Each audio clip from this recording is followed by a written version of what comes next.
uri Imana ikomeye, uri Imana inyembaraga, uri Imana imodoka yawe umuntu ayitwaye ntacyo wamutwara. Haleluya. Wowe uri Imana ikomeye,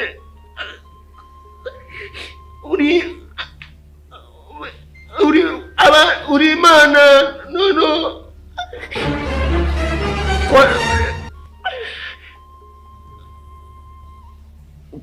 reka ngushimire ku mirimo z'amaboko gawe, ngushimire kugira neza kwawe, ngushimire imbabazi zawe, ngushimire ko wemeye ko ibyaha byanje n'ibicumuro byanje byose wabimbabariye, kandi kuba wabimbabariye ukabimbabarira mu buryo butomoye ari uburyo bwo kugira ngo